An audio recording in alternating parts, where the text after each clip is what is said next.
Welcome back to the video blog. My name is Adam Daniel Mezei, adamdanielmezei.com or pmdforhire.com under some glorious Prague sunshine that's coming right down onto my face.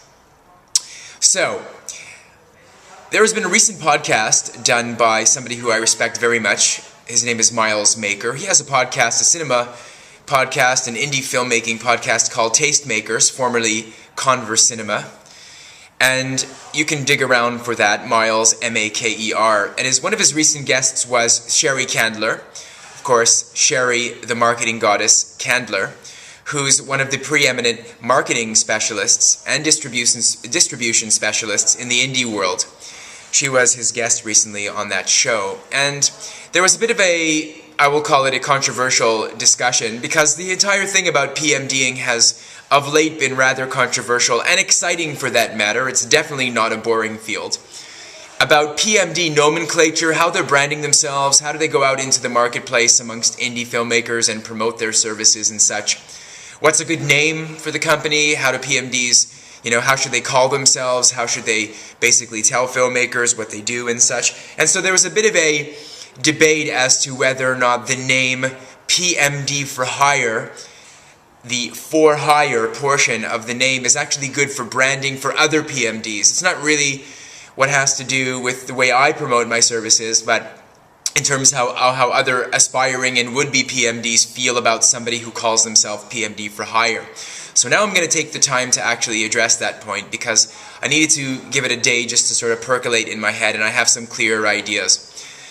So the crux of the matter is that the way the PMD, the producer of marketing distribution, the role as defined by John Reese in Think Outside the Box Office, it is a permanent position which is bolted onto production, part of the above-the-line staff for independent films, that essentially takes care of all marketing and distribution responsibilities for the course of the entire production's duration, which lasts from pre through post-production and onward, to help boost sales and ultimately build audience and brand the film. It's one of the most unique roles because there is no other above-the-line production staff member who is on the film for as long. This is not a hired gun position. I mean, it could be in the sense of a good PMD will come rather expensive. But it is not like a transitory position in which the PMD comes on for like a month and then goes off and does another project, and or the PMD juggles like 25 films in a row doing PMDing for various different films. That is not the way that John Reese and of course Sherry Candler in assistance, that is not the way that they conceive of the PMD's role. The PMD is definitely somebody who is firmly anchored to the production and who doesn't shift around, who is basically identified with the film itself. The concept of PMD for hire, say some of the critics, is something that really causes disrepute to the whole PMDing profession, because what it basically conveys is that somebody's willing to do great work, come on, for a limited period of time, and just to basically take care of all the duties and then move on to another project, or worse, to have so many projects in the pipeline that they don't really devote the necessary energy to your film, you being the independent filmmaker.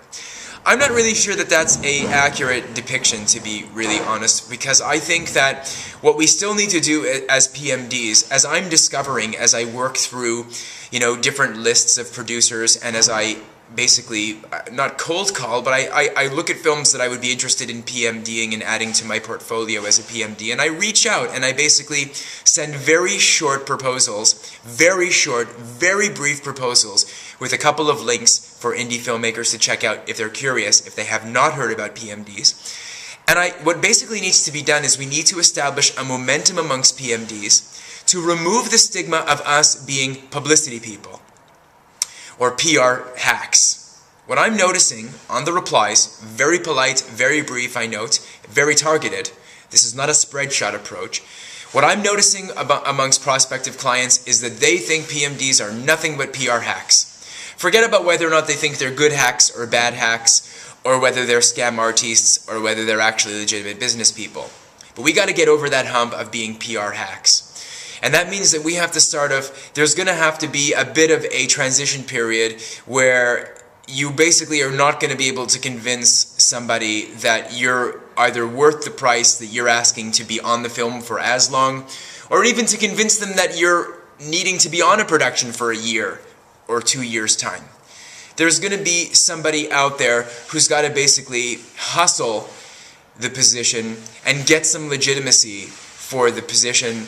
And it's not only a matter of showing them on a paper that there's a flow chart in terms of how we do our work, or that we can demonstrate such and such return for our activities. You just got to get out there and really punch down the brand so that people know what a PMD is. And I think PMD for Hire probably is a good way to do that, because it gets buzz into the space. And I think after several months of that name kind of just sort of filtering out throughout the indie community, that all of these problems that were discussed on the recent Tastemakers podcast are pretty much just going to go by the wayside. And that doesn't do any disrepute at all to the PMD's position, and that doesn't really mar the image, in my opinion, of what the PMD represents. Now, some people are going to probably disagree. I think that so far the response has been good, and I think that there isn't anything necessarily negative with the actual name, although no suggestions were offered in return as to what to actually call that prospective company. Some people think that the PMD should brand themselves as a name, in other words, your name, without even using the letters PMD. It's still too new, ladies and gentlemen, and fellow PMDs, to actually say one way or the other. So the jury's still out, and it's going to be out for a while. But it all depends on what you do during that time and how you actually handle the work that you do as a PMD. That is really going to determine how people perceive PMDs. And if you don't call yourself PMD for Hire, but you're a PMD of some other name and you do a bad job, what's going to happen then? Just floating that idea. So thanks again for watching. That's today's PMD cast. It's a double shot of video blogs from ADM today. Unfortunately, yesterday on the 31st, there was not one. And as always, I wish for you many, many good things. And looking forward, of course, to Season 2 of The Production Office with Chris Jones and Judy Goldberg. Take care.